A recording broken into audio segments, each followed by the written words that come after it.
Olá, eu sou o pastor Atejarlan Ramos. Vamos dar continuidade ao nosso estudo nos profetas menores. Hoje estudaremos acerca do profeta Abacuque. Estamos provendo aulas para os alunos do núcleo 829 da ETAD, a Escola de Educação Teológica das Assembleias de Deus. Página 111 do livro, texto, esteja também com a Bíblia aberta. O livro do profeta Abacuque. O livro do profeta Abacuque faz parte dos profetas menores, foi escrito pelo profeta Abacuque, o tema é Viver pela Fé e a data é mais ou menos 606 a.C. Eu digo mais ou menos porque as datas normalmente são aproximadas. O profeta ele não traz referência, aos reis que foram seus contemporâneos. Normalmente se utiliza a referência a reis para determinar a data do livro. Porém, o profeta Abacuque não faz referência a reis. Porém, no capítulo 1 e o versículo 6, ele fala dos babilônios ou os caldeus como instrumento do juízo de Deus contra Judá. Isso então sugere que neste período a Babilônia então já era uma potência mundial. E no caso, dá a entender, nós depreendemos então pelo texto, que logo a Babilônia iria invadir então Judá, ou era pela data então era iminente. Se a Babilônia então estava nesse período como uma potência mundial, então a invasão de Judá era iminente. A invasão foi cerca do ano 606, 608 a.C. aproximadamente. Bem, algumas considerações introdutórias acerca do profeta Abacuque. Qual foi o propósito do profeta Abacuque escrever o seu livro? Abacuque não profetiza para a desviada Judá, diferentemente da maioria dos profetas então do Antigo Testamento. Ele escreveu para ajudar o remanescente, ou ele escreveu para ajudar o remanescente piedoso a compreender os caminhos de Deus no tocante à nação pecaminosa e ao castigo também que era iminente. Abacuque, após ter considerado o problema intrigante em relação aos caldeus, uma nação ímpia, serem usados por Deus para trazer o juízo contra a nação de Judá. Ele garante então aos fiéis que Deus lidará com as iniquidades no tempo determinado. Se nós queremos ter uma visão panorâmica então do livro, nós podemos atentar para alguns elementos, para a gente ter uma visão geral, depois entrar nos detalhes. O capítulo 1 e o capítulo 2 de Abacuque, ele trata das perguntas que Abacuque fez diante da perplexidade dos caminhos de Deus, bem como as respostas que o Senhor lhe deu. Está no capítulo 1 e o capítulo 2. Como é que Deus poderia deixar o seu povo rebelde escapar sem o devido castigo? Deus então dá a resposta. Outra pergunta, e é a pergunta que Abacuque faz: como Deus poderia permitir que uma nação ainda mais ímpia e cruel que Judá castigasse a esta? Deus então lhe dá a resposta. E depois, no capítulo 3, nós vemos o ato de fé do profeta Abacuque, o cântico de Abacuque.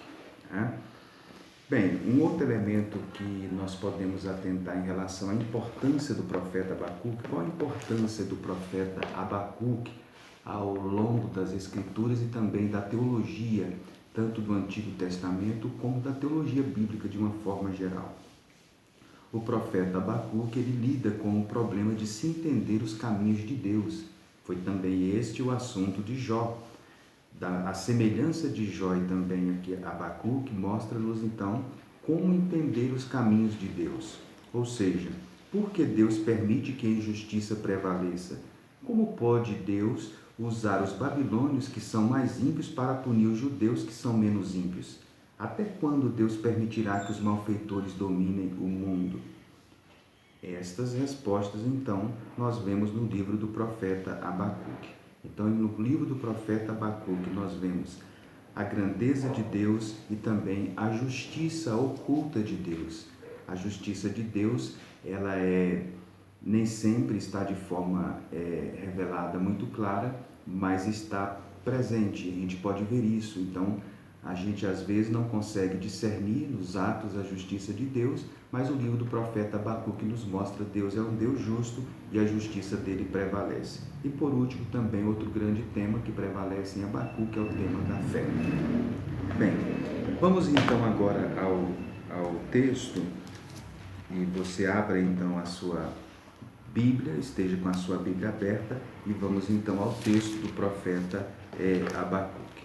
Bem, primeiramente, o que nós temos aí? No capítulo 1, nós temos então as perguntas de Abacuque, capítulo 1 até o capítulo 2, o versículo 20. Por isso que alguns dizem que o profeta Abacuque, ele é um profeta filósofo. Ele faz questionamentos, ele começa, diferentemente dos demais profetas, ele começa com questionamentos, né? Por isso, então, ele é chamado por alguns como profeta filósofo. Ele faz perguntas para Deus. Capítulo 1 e o versículo 1 diz: o peso que viu o profeta Abacuque. Você veja que a introdução, o título é bem simples, a palavra profeta é nabi no hebraico, que denota então um mensageiro no sentido tradicional. A palavra peso nós já comentamos em uma aula anterior, ela quer dizer oráculo, sentença, mensagem, advertência. Isso implica então numa revelação, era um termo técnico para referir-se a um porta-voz de uma divindade no mundo antigo, era um termo, portanto, técnico. Bem, logo em seguida, a partir do versículo 2, então nós temos a fala então do profeta. A primeira pergunta que o profeta faz, está do versículo 2 ao versículo 4, como Deus pode permitir que a ímpia Judá fique sem castigo? Olha o que diz o texto. Até quando, Senhor, clamarei eu e tu não me escutarás? Gritarei violência e não salvarás? Por que razão me fazes ver a iniquidade e vir a vexação? Por que a destruição e a violência estão diante de mim? Há também quem suscite a contenda e o litígio. Por esta causa a lei se afrouxa e a sentença nunca sai, porque o ímpio cerca o justo e sai o juízo pervertido. Bem, aqui o profeta, então, ele está perguntando, né, por que Deus permite que a ímpia Judá, então, fique sem o castigo. Observe bem a pergunta, então, que o profeta, ele faz, né? Ele entendia que a violação à justiça de Deus implicaria numa retribuição. Isso está de acordo com Deuteronômio 28. Abacuque, então, chega a questionar aqui a sabedoria de Deus. Ele está perplexo. E esses textos, esses versículos que nós acabamos de ler, mostram a perplexidade do profeta em relação à inércia do Senhor. Parece que Deus está inerte e essa inércia do Senhor faz com que o profeta esteja perplexo. As transgressões eram muitas em Judá, eles tinham dado lugar à violência, à injustiça e não eram castigados por isso. Você pode observar aí no versículo 3, a destruição, a violência, enfim, o juízo estava pervertido. E o profeta, então, ele clama: até quando, Senhor, eu clamarei? O profeta, então, estava impaciente. Essa expressão também aparece muito nos Salmos, Salmo 13, Salmo 62. Em vários momentos também, alguns escritores bíblicos demonstraram esta impaciência. Olha bem no versículo 2 e 3, a expressão violência, iniquidade, opressão, destruição, ou seja, esses 4 termos que aparecem aí no versículo 2 e 3 demonstram então que a sociedade de Judá, ela estava afundada em iniquidade. Havia opressão, havia atitudes que eram moralmente não justificadas, e o profeta não está impaciente. Ele pergunta então: e não salvarás? Olha bem no final do versículo 2 a expressão e não salvarás. Ou seja, o profeta então queria ver Deus purificar, queria ver Deus disciplinar, queria ver Deus agir em relação à nação de Judá. Olha o versículo 4, diz: a lei se afrouxa, ou seja, a lei está fria, a lei está entorpecida, a lei não é mais respeitada, a lei tinha perdido a autoridade, né? E nos versículos agora 5 até o versículo de número 11, nós temos então a resposta de Deus. Então, nos versículos 2 a 4, nós temos a pergunta do profeta Abacuque, e nos versículos 5 a 11, nós temos a resposta de Deus. Vede entre as nações e olhai, e maravilhai-vos e admirai-vos, porque realizo em vossos dias uma obra que vós não crereis quando vos for contada. Pois que eis que suscito os caldeus, nação amarga e apressada, que marcha sobre a largura da terra, para possuir moradas não suas. Horrível e terrível é, dela mesma sairá o seu juízo e a sua grandeza. Os seus cavalos são mais ligeiros do que os leopardos, e mais perspicazes do que os lobos à tarde. Os seus cavaleiros espalham-se por toda parte. Sim, os seus cavaleiros virão de longe, voarão como águias que se apressam à comida. Eles todos virão com violência. O seu rosto buscará o oriente, e eles congregarão os cativos como areia. E escarnecerão dos reis e dos príncipes farão zombarias. Eles se rirão de todas as fortalezas, porque amontoando terra as tomarão. Então passarão como um vento, e pisarão e se farão culpados, atribuindo este poder ao seu Deus. Então aqui nós temos a resposta então de Deus, nesses versículos 5 até o versículo 11. Deus diz no versículo 5 que vai fazer uma obra. Olha bem o versículo de número 5. Vede, olhai, maravilhai-vos. Ou seja, Deus então rompe o silêncio, né? E informa então para o profeta que Deus então vai fazer algo, né? Deus não está indiferente aos pecados de Judá. Olha o versículo 5. Vede, olhai, maravilhai-vos. Uma série de imperativos no plural, que indica que a comunidade de Judá e Jerusalém deve atentar para a invasão iminente, a invasão que estava próxima a acontecer. Os versículos 6 a 8, Deus fala claramente que suscita os caldeus.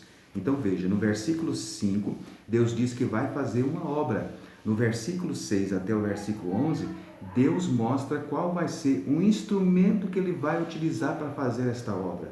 O instrumento que Ele vai utilizar para realizar a obra que Ele falou no versículo 5 são os caldeus. Olha o versículo de número 6. Suscito os caldeus. Os caldeus aqui são os babilônios. Eles então iriam atender o chamado do comandante divino.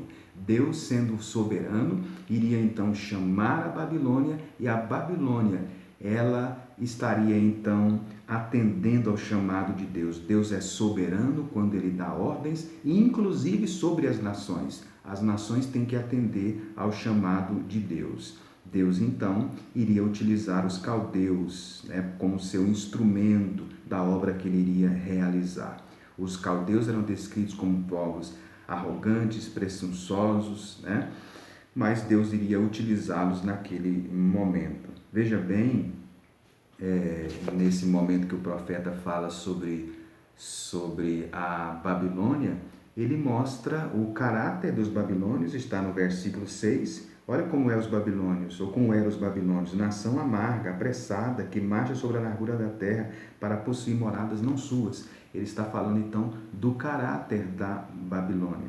Depois, nos versículos 7, ele fala da arrogância da Babilônia. Olha o que diz: horrível e terrível é, dela mesma sairá o seu juízo e a sua grandeza. Deus descreve a Babilônia como uma nação de fato arrogante. E no versículo número 8, ele mostra a tática que a Babilônia vai utilizar. Os seus cavalos são mais ligeiros do que os leopardos e mais perspicazes do que os lobos à tarde. Os seus cavaleiros espalham-se por toda parte. Sim, os seus cavaleiros virão de longe, voarão como águias que se apressam à comida. Então, aqui no versículo de número 8, ele mostra então a tática da nação de Babilônia. Ele utiliza inclusive aí algumas figuras de linguagem, algumas metáforas, né, de animais, como cavalos, como leopardos, enfim. Ele quer mostrar nessa descrição aí a velocidade, né, a velocidade deles em agir, a ferocidade também deles em agir, tanto a ferocidade como a agilidade, a velocidade, né? Veja que está em foco até mesmo a espécie de urubus, né, que iriam que é descrita aí no versículo de número 8. Então vejam, isso mostra então o caráter deles. O exército da Babilônia teria essas características, não a tática que eles iriam utilizar. Depois, no versículo 9, nós temos então as conquistas da Babilônia. Eles todos virão com violência, o seu rosto buscará o oriente e eles congregarão os cativos como areia. Olha bem, está claro aí nesse texto, nesse versículo 9, as conquistas então da Babilônia. Fala do terror que vai adiante deles, né? Isto fala então da Babilônia no seu auge, no seu esplendor, conquistando povos, conquistando nações. No versículo 10, Deus fala da sua invencibilidade. Olha o que diz o versículo 10. Escarnecerão dos reis e dos príncipes, farão zombarias, eles se rirão de todas as fortalezas, porque amontoando terra as tomarão. Ou seja, a invencibilidade. Não existe poder que pudesse resistir à vitória arrasadora dos caldeus. Eles iriam marchar com ímpeto e com menosprezo contra aqueles que fossem resisti-los. É o que nos mostra então o versículo de número 10. Ou seja, nem a autoridade dos reis, nem os obstáculos físicos, nada iria ser obstáculo para os caldeus. Eles iriam avançar de uma forma muito intensa, né? Então, aqui no versículo de número 10, nós temos a invencibilidade dos caldeus. No versículo 11, nós temos a exaltação dos caldeus. Então, passarão como um vento e pisarão e se farão culpados, atribuindo este poder ao seu Deus. Ou seja, apesar deles serem instrumentos, então, do castigo de Deus, mas na sua arrogância, na sua presunção, os caldeus, então, estavam plantando a sua semente da sua ruína, porque eles eram culpados também diante de Deus de idolatria. Você veja a expressão, o seu Deus, com D minúsculo aí no final do versículo 11, quer dizer, eles iriam atribuir então essa vitória, este ímpeto ao seu Deus, mas na realidade era Deus que os estava utilizando naquele momento como instrumentos dentro do seu propósito e da sua soberania. Então nós vemos os instrumentos da obra de Deus, versículo 6 ao versículo 11. Então aqui, dos versículos 5 ao versículo 11, nós temos a resposta de Deus a Abacuque. Agora, do versículo 12 até o capítulo 2, o versículo 1, nós temos então a réplica de Abacuque. Abacuque vai argumentar novamente com Deus nos versículos de número 12 a seguir. Olha o que diz o versículo 12. Não és tu desde os tempos, ó Senhor, meu Deus, meu santo? Nós não morreremos, ó Senhor, para juízo puseste, e tu, ó rocha, fundaste para castigar. Tu és tão puro de olhos que não podes ver o mal e a vexação não podes contemplar. Por que, pois, olhas para os que procedem levosamente e te calas quando o ímpio devora aquele que é mais justo do que ele? E faria os homens como os peixes do mar, como os répteis que não têm quem os governe? Ele a todos levanta com o anzol e apanha-os com a sua rede e os ajunta na sua rede varredora. Por isso ele se alegra e se regozija. Por isso sacrifica a sua rede e queima incenso à sua draga, porque com ela se engordou a sua porção e se engrossou a sua comida. Porventura, por isso, esvaziará a sua rede e não deixaria de matar os povos continuamente? Então, aqui a réplica do profeta a Deus, versículo de número 12 até o capítulo 2 e o versículo de número 1. Bem, o profeta, então, nesse momento, ele expõe a sua réplica, a sua queixa diante de Deus, e então ele ficou realmente sem entender. Ele tinha argumentado com Deus por que Deus não punia Judá. Deus responde dizendo que vai punir, vai fazer uma obra, dá detalhes dessa obra, falando sobre a Babilônia. E agora o profeta Abacuque fica então sem compreender como é que Deus iria utilizar uma nação tão ímpia e mais ímpia do que Judá para punir Judá, Por que Deus iria fazer isso? O profeta, então, ele está aguardando uma resposta. Ele faz algumas perguntas para Deus, No versículo 12, versículo 13, ele pergunta que ele diz que Deus é puro de olhos, Deus não pode ver o mal. Como é que Deus iria olhar para aquela situação daquela forma? Ele faz uma série de perguntas aí, e ele conclui no capítulo 2, versículo 1, esse momento, perguntando então, aguardando uma resposta de Deus, Ele diz aí, capítulo 2, versículo 1, sobre a minha guarda estarei, sobre a fortaleza me apresentarei, vigiarei, para ver o que fala comigo e o que eu responderei quando eu for arguido. Quer dizer, eu estou esperando a resposta. Quando alguém me perguntar, quando alguém me arguir, qual é a resposta que eu vou dar para esta pessoa quando eles souberem que o Senhor vai usar a Babilônia para punir Judá? Ele então aguarda uma resposta. Então, até o capítulo 2, o versículo 1, a réplica do profeta. Agora nós temos a resposta de Deus. Capítulo 2, versículo 2 a 20, Deus então dá a resposta. Deus diz então que Deus também vai julgar a Babilônia. Olha aí. Então, vamos ao capítulo 2, o versículo de número 2, né? Paramos no versículo 1, versículo 2 e 3. Então o Senhor me respondeu e disse: escreve a visão e torna bem legível sobre as tábuas, para que a possa ler o que correndo passa, porque a visão é ainda para o tempo determinado, e até o fim falará e não mentirá. Se tardar, espera-o, porque certamente virá, não tardará. O profeta, Deus então dá a resposta para o profeta Abacuque agora. A resposta que Deus dá para o profeta Abacuque diz para ele escrever a visão e tornar a visão bem clara, o que Deus vai falar para ele, né?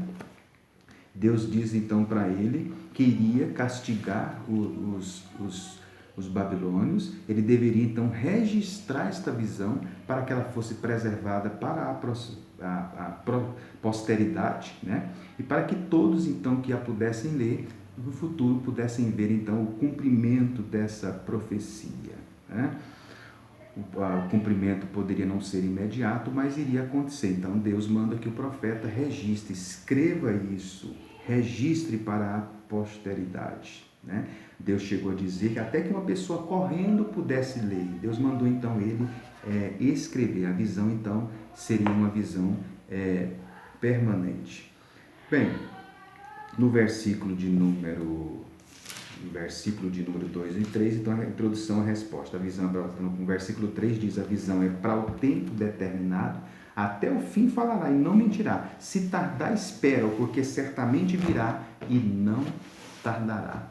Olha, a gente vê nesse versículo 4, né, a questão da linearidade da história. Ou seja, Deus diz que a visão era para o tempo determinado.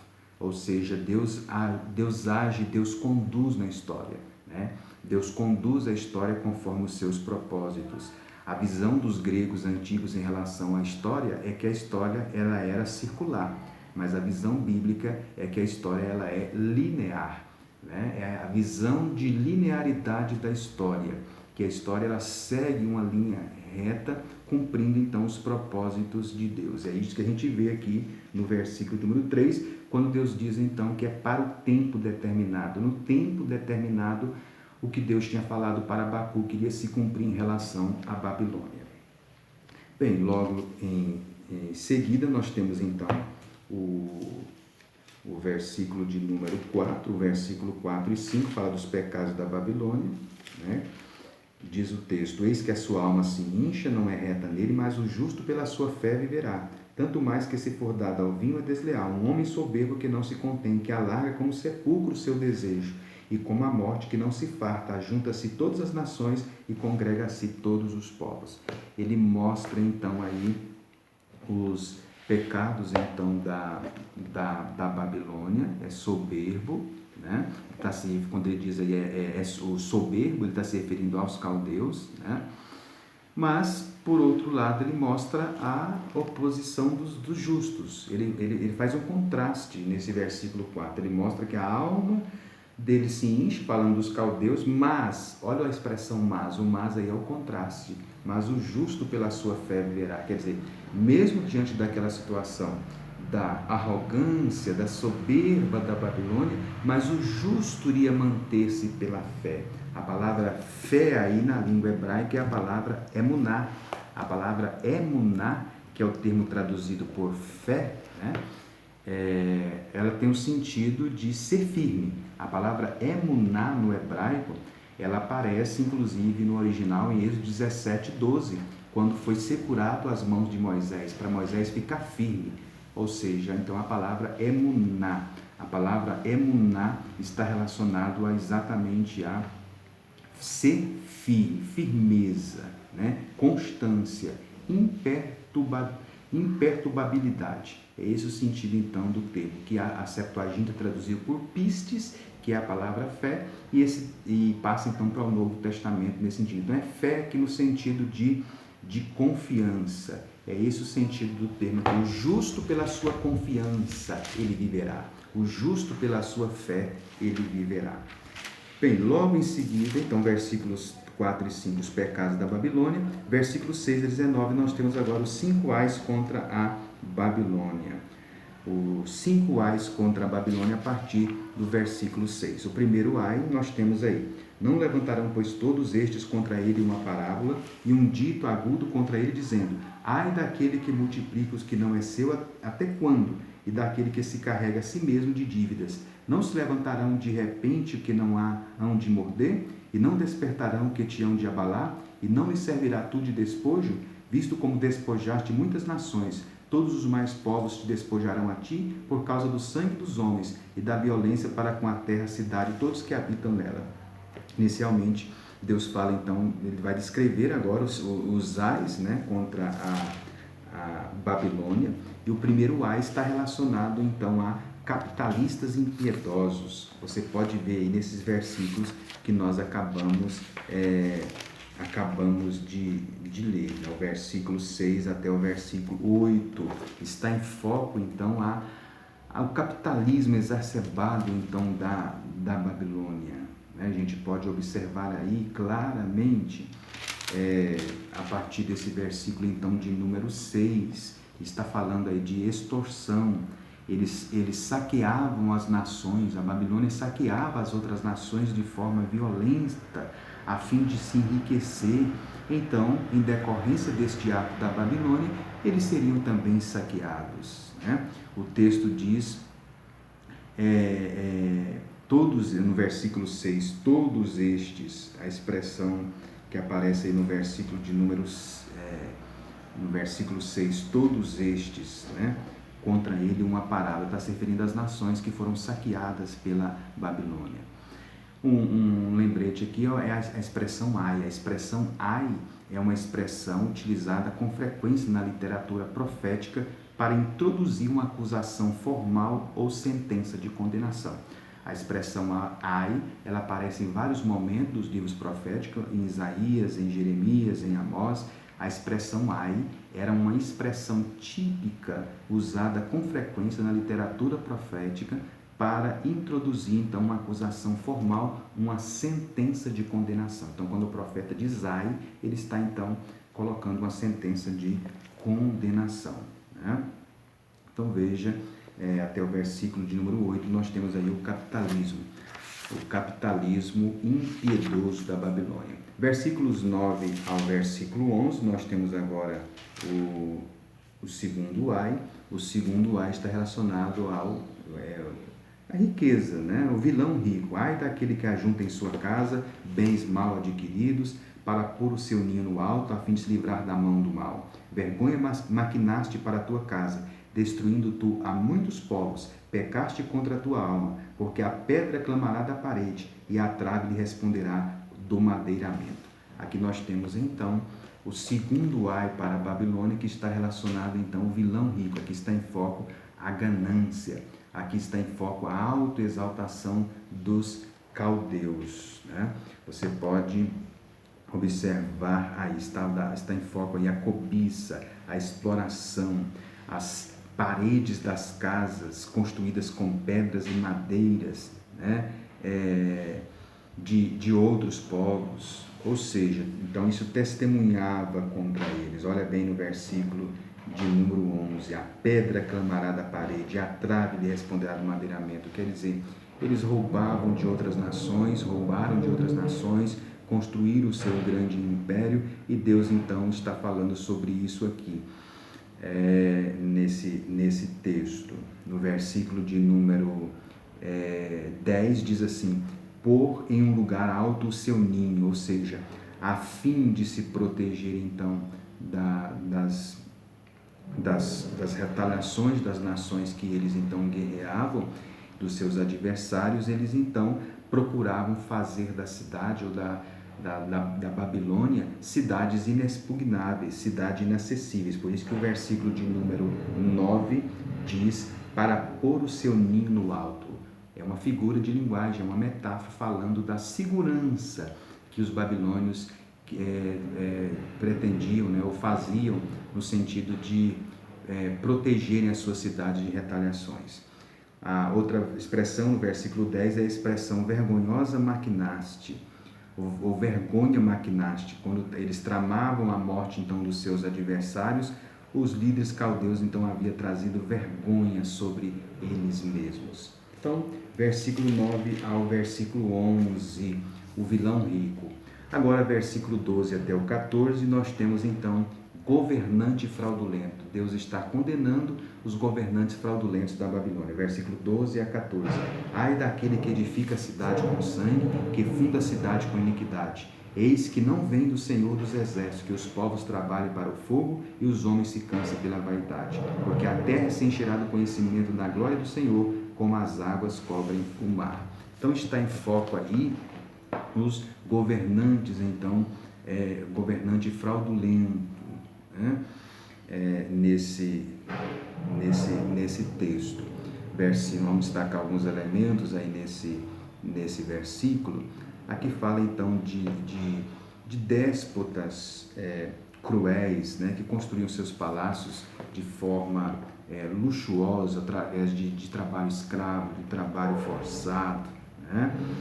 A autoexaltação, veja no versículo número 14, que o texto diz que a terra vai se encher do conhecimento de Deus, né? Ou seja, o versículo 14, ele está contrastando a glória de Babilônia com a glória de Deus. Enquanto a Babilônia se orgulhava, se exaltava, mas no versículo 14 o profeta diz que a terra vai se encher do conhecimento da glória do Senhor. É um contraste, né? Nesse versículo de número 14. Então veja, edifica a cidade com sangue e com iniquidade. Está em foco então aí, nesse momento, governantes fraudulentos. Logo em seguida, versículos 15 a 17, nós temos então o explorador bêbado. Olha o que diz: ai daquele que dá de beber ao seu companheiro, tu que chegas ao teu odre e o embebedas para ver a sua nudez. Serás farto de ignomínia e lugar de honra. Bebe tu também, ser como incircunciso. O cálice da mão direita do Senhor se voltará sobre ti, e vômito ignominioso cairá sobre a sua glória. Porque a violência cometida contra o Líbano te cobrirá, a destruição dos animais ferozes te assombrará, por causa do sangue dos homens e da violência para com a terra, a cidade e todos os seus moradores. Aqui está em foco, então, os efeitos, então, do álcool, os bêbados, né? O álcool tornava e torna as pessoas insensíveis. Isso expõe as pessoas à exploração, à ambição, e era o que estava acontecendo, então, em Babilônia. Então, devassidão. Eles, então, tinham obrigado outros povos a se embriagarem, a se corromperem. Eles incentivavam práticas, comportamentos vergonhosos, né? E isso então os tornaria presa fáceis, é o que a gente pode ver, e também objeto da ira de Deus. Essa prática deles os tornaria objetos da ira de Deus. No versículo 16, olha bem a expressão: e ser como um incircunciso. O termo incircunciso aí, ou incircuncisão, se refere ao prepúcio, no hebraico, da ideia de desprezo. A expressão incircunciso aí, a ideia no Antigo Testamento, na língua hebraica, é de desprezo. Ou seja, quando se dizia que uma pessoa era incircuncisa, quer dizer que essa pessoa era estranha a Deus. Ela não tinha, então, a marca da circuncisão, que era um pacto que Deus fez com Abraão. E, então, a pessoa que era incircuncisa quer dizer é estranha a Deus. Deus não conhece, Deus não tem aliança com ele. Então, a expressão incircunciso aí fala exatamente de desprezo total. Aparece também a expressão cálice da mão direita do Senhor, né, no versículo de número 16. Isto fala de quê? Isso é uma metáfora que fala da retribuição de Deus, né, que seria executada pelo Senhor. ou seja, aquilo que eles fizeram contra outras nações, Deus estaria retribuindo contra eles. Cale-se da mão direita do Senhor. É uma metáfora que o profeta então está utilizando aí neste momento. E no versículo de número 17, veja bem no versículo 17, que fala de violência cometida contra o Líbano. O que seria essa violência cometida contra o Líbano? Né? O Líbano era famoso pelos seus cedros, pela sua madeira. Provavelmente é uma referência aí à exploração de árvores e de animais. O texto fala de violência cometida contra o Líbano e destruição de animais ferozes. Está em foco aqui atividades criminosas ambientais, que a gente pode ver aqui nesse versículo 17.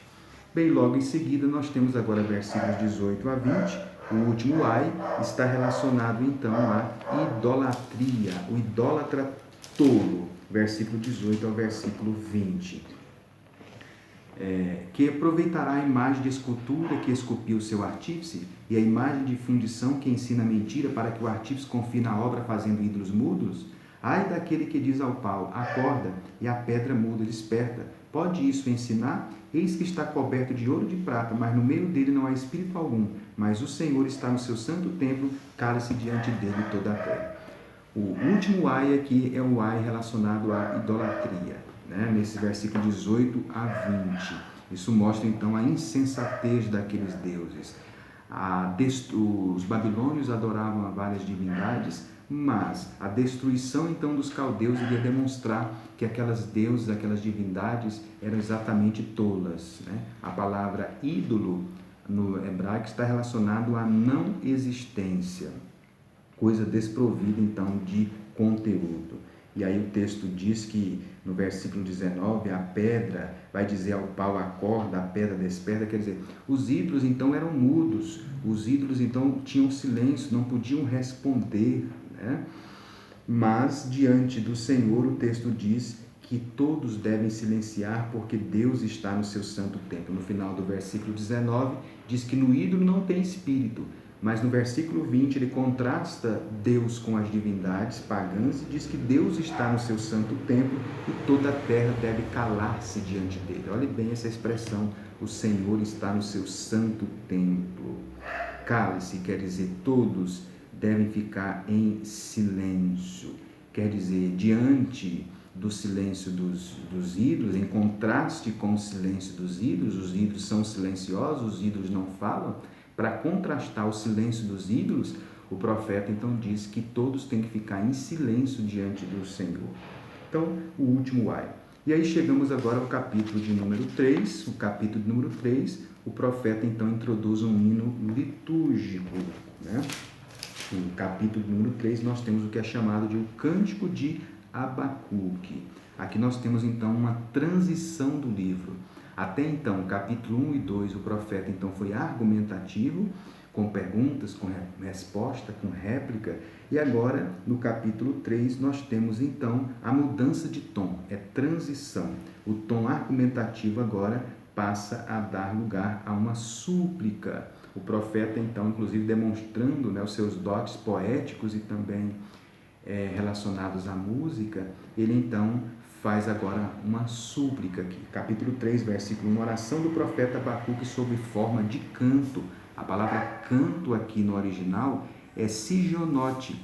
É uma palavra que nós não sabemos bem o exato conceito, né, entre os estudiosos, mas está relacionado a alguma notação musical, né? Os estudiosos entendem que esse termo ele está relacionado a uma notação musical. Isso aparece também em alguns momentos, então, no livro dos Salmos, no Salmo 7, por exemplo, né? O termo estaria relacionado, então, para a música, notação de musical, notação de salmo em êxtase. Bem, então, isso mostra, então, os dotes musicais e poéticos, então, do profeta. Bem, provavelmente também esse texto tivesse um significado musical litúrgico. Provavelmente esse texto foi cantado em algumas ocasiões, então, no templo, enfim. Bem, o que o profeta então faz agora nesse momento. É o cântico então do profeta, né? O profeta Abacuque. A introdução está no versículo 1 e logo em seguida nós temos então o versículo 2, a oração. Ouvi, Senhor, a tua palavra e temi, aviva, Senhor, a tua obra. No meio dos anos a notifica, na ira lembra-te da misericórdia. O profeta então faz uma oração e nessa oração então ele peça que Deus avive a sua obra. Quando ele ficou sabendo do que Deus falou que ia fazer no capítulo 2, utilizando os babilônios e vendo então a severidade do castigo de Deus, Abacuque então se encheu de temor, né? E Abacuque então nesse momento pede a Deus, nessa oração, nesse canto, que Deus possa voltar a fazer o que ele fez no passado. Aviva a tua obra, aviva a tua obra aí, então quer dizer, volte a fazer o que o Senhor fez no passado. Torne a realizar o que o Senhor fez, né, no decurso dos anos. É o que o profeta está pedindo. E logo em seguida, do versículo 3 até o 16, ele então dá detalhes em forma poética como é essa obra que ele quer que Deus faça. Ele relembra alguns feitos de Deus na antiguidade. Versículo 3, Deus veio de Temã, o santo do monte de Parã, a sua glória cobriu os céus, a sua terra encheu do seu louvor. Ele vai mostrar aí do versículo 3 ao 7 o poder de Deus. Essa expressão aí, Temã, Parã, né? Temã era um nome de um monte que ficava no território edomita, e o monte Parã fica então na península então, do Sinai. Então a expressão Temã e Parã eram expressões então que estariam relacionadas à demonstração da grandeza de Deus, ou seja, eram montes elevados, eram montes altos, eram montes difíceis de subir, da pessoa ter acesso, mas quando ele diz que Deus veio de lá, Deus veio do Monte Parã, ele quer mostrar a soberania, a onipotência de Deus. É isso que ele quer mostrar aí nesse texto. Ou seja, esses montes eram palcos da demonstração de Deus, né, do seu poder. Inclusive esses montes também no passado foi utilizado foram locais onde Deus demonstrou o seu poder. A gente vê isso em Deuteronômio 33:12, Juízes 5:4. Esses montes, o monte Temã e Parã, foram palcos de grandes realizações de Deus na antiguidade. Então o profeta ele está relembrando esses grandes feitos de Deus na antiguidade. Ele fala, o seu resplendor era como a luz, brilhante saiu da sua mão, ele estava esconderijo da sua força. Esconderijo da sua força. Aqui fala então da glória, da Shekinah guiando, né? Olha o versículo 5, adiante dele a peste, raios de fogo sob os seus pés. Então a glória, a Shekinah, a manifestação física da presença de Deus como um sol, ia irradiando o poder de Deus pelos céus e pela terra. No versículo 5 ele fala de peste, de pestilência, ele fala de peste, de pestilência, fala dos castigos que Deus deu ao povo, né, de Israel durante o período de peregrinação. Isso aparece em Êxodo, aparece em Números 14, versículo 12, Deuteronômio 28, 21. Depois nós temos, parou e mediu a terra, olhou e separou as nações, os montes perpétuos foram esmiuçados, e os outeiros eternos se encurvaram, o andar eterno é seu. Vi entre as tendas de Cusã em aflição, as cortinas da terra de Midian tremiam.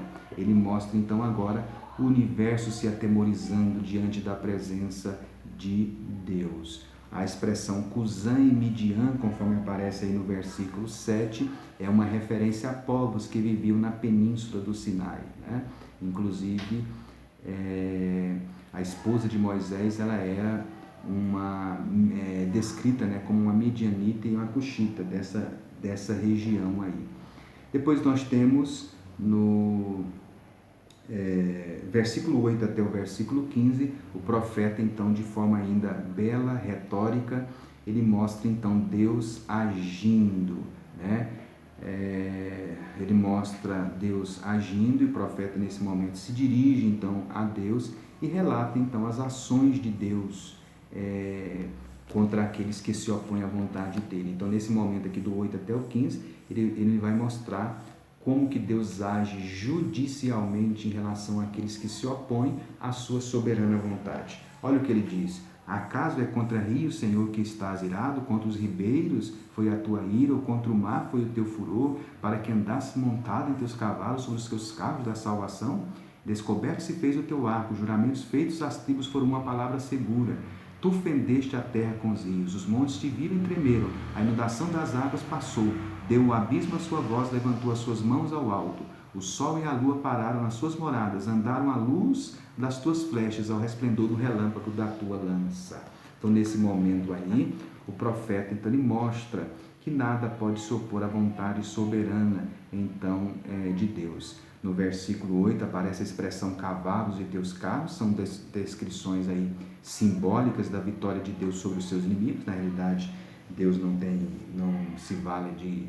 tem cavalos e carros, é uma linguagem metafórica.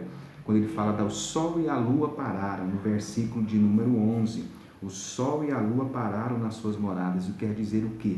Isso está relacionado aos elementos da natureza submissos à vontade de Deus. Sol e lua param ao chamado de Deus. Quando Deus determina, o sol e a lua devem parar, né? O versículo 12 diz, calca os pés. Calca aí quer dizer debulha, literalmente quer dizer debulha. É uma referência, né? As invasões militares no mundo antigo, eles usavam essa expressão de pisar com os pés. Essa expressão aparece em Juízes 8:7, 2 Reis 13:7, Isaías 21:10, Daniel 7:23, Amós 1:3. Então, calcar com os pés quer dizer debulha. Era um termo militar utilizado em relação a invasões de lugares, invasões de povos. Então, quando diz que Deus, então, calca com os pés, quer dizer, fala da invasão, da sentença, do agir de Deus. Outro termo lá no versículo 9, a expressão selá. A expressão selá aparece em alguns momentos